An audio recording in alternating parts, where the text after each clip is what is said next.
नमस्कार, मैं रिया और आप देख रहे हैं डॉक्टर साहिब। आज हमारे साथ बिहार के जाने माने फिजिशियन डॉक्टर दिवाकर तेजस्वी मौजूद है। डॉक्टर साहब, बहुत बहुत स्वागत है आपको हमारे चैनल में। बहुत धन्यवाद प्रिया जी। डॉक्टर साहब, देखा जाए कि महिलाओं में थायराइड की समस्या एक उम्र के बाद ज़्यादा देखने को मिलती है, लेकिन अगर बात करें कि इसका किस तरीके से ध्यान रखना है, आखिर बात करें कि क्यों महिलाओं में ज़्यादा देखा जाता है, तो उसके पीछे कारण क्या है? देखिए, अभी के दिन में देखी जा रही है कि थायराइड की समस्या बढ़ी है, काफ़ी तेज़ी से बढ़ी है। और महिलाओं में विशेषकर जो हार्मोन्स होते हैं महिलाओं के, एस्ट्रोजन, प्रोजेस्ट्रोजन, तो वैसी स्थिति में देखी जाए जो हार्मोनल इम्बैलेंस होता है, थायराइड भी एक हार्मोन है, वो लिंक्ड होता है फीमेल हार्मोन से ज़्यादा कंपेयर टू मेल हार्मोन। लेकिन पुरुषों में भी होता है, लेकिन अपेक्षाकृत महिलाओं में कुछ ज़्यादा इसका इंसिडेंस देखा जाता है।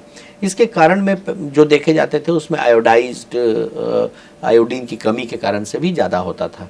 तो ऐसी स्थिति में महिलाओं में जब देखा गया कि एक ये भी चीज़ रहती है कि महिलाओं में सामान्यतः न्यूट्रिशनल डिफिशियंसी भी होती है, वो अपना खान पान पर लास्ट में खाती हैं, पहले परिवार के लिए रखती हैं, तो इसलिए एनीमिया भी देखी जाती है कि उनमें ज़्यादा होती है।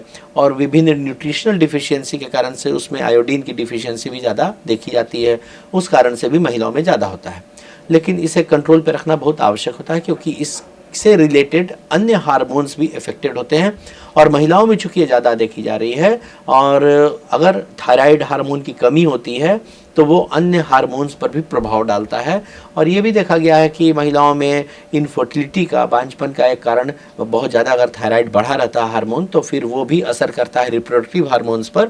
और क्या होता है कि उसमें इनफर्टिलिटी भी देखी जा सकती है, मेंस्ट्रुअल साइकिल का इरेगुलरिटी भी देखी जा सकती है।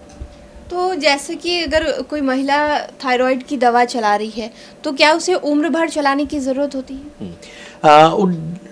जांच हम लोग कर करके ये देख लेते हैं कि इसमें थायराइड की कितनी डिफिशियंसी है। उसकी एक टेस्ट होती है ब्लड से, जिससे पता चल जाता है कि बहुत ज़्यादा मात्रा में थायराइड हार्मोन की कमी है या मॉडरेट मात्रा में या माइल्ड मात्रा में।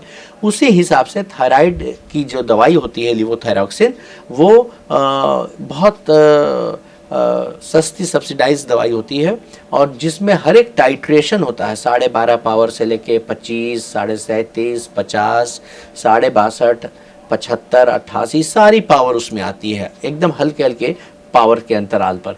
तो जिस फीमेल्स में जितनी डिफिशियंसी होती है उतने पावर की दवाई चलती है, और वो दवाई चलाते हुए उसकी फिर से थायराइड की जांच होती है कि नॉर्मल रेंज में आए कि नहीं।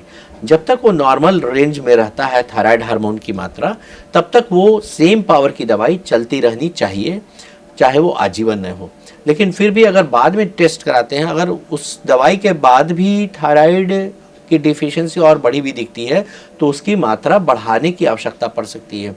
या जैसे ये समझ सकते हैं कि अगर किसी को थायराइड की 25 पावर चल रही है थायराइड, और वो 2 महीने 3 महीने के बाद फिर से थायराइड की जांच कराते हैं और उसमें वो नॉर्मल रेंज में नहीं आता, उसके बाद भी बढ़ा ही हुआ आता है, तो 25 की जगह 37.5 पावर भी चल सकती है उसकी।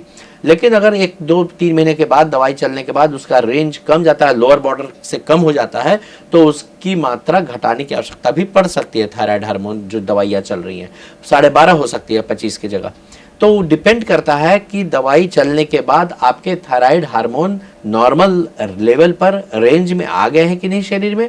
अगर नॉर्मल रेंज में है तो जितनी की कमी है उसकी भरपाई आपको हो रही है, उतनी दवाई आपको आजीवन चलती रहेगी।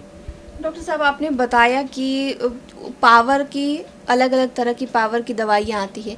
क्या ये जो दवाइयाँ अलग अलग पावर की दी जाती हैं, उम्र इस पे डिपेंड करता है कि किस उम्र वाले को किस पावर की दवा दी जाएगी?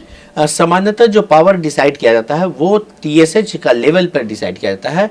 तो छोटे उम्र में भी ज़्यादा पावर की आवश्यकता पड़ सकती है। अगर थायराइड स्टिमुलेटिंग हार्मोन TSH की लेवल बहुत ज़्यादा बढ़ी हुई है, तो छोटे उम्र में भी हाई डोज की आवश्यकता पड़ सकती है। या अगर उसकी मात्रा बहुत ज़्यादा नहीं है तो बड़े उम्र में भी कम डोज की आवश्यकता पड़ सकती है। वो सब डिपेंड करता है कि T3, T4, TSH जो आपकी लेवल है थायराइड हार्मोन की ब्लड के अंदर में, वो कितनी है, उसके अनुरूप ही दवाई की पावर डिसाइड की जाती है। तो शुक्रिया डॉक्टर साहब, जो आपने जानकारी दी है उसके लिए बहुत बहुत शुक्रिया। जी, बहुत धन्यवाद आपका। तो आप डॉक्टर दिवाकर तेजस्वी को सुन रहे थे, जिन्होंने इतनी सारी जानकारी हमारे साथ थायराइड के बारे में साझा की है। इस विषय में आप क्या सोचते हैं, हमें कमेंट कर जरूर बताएं। चैनल को सब्सक्राइब करें, फेसबुक पेज को लाइक करें। वीडियो देखने के लिए आपका शुक्रिया।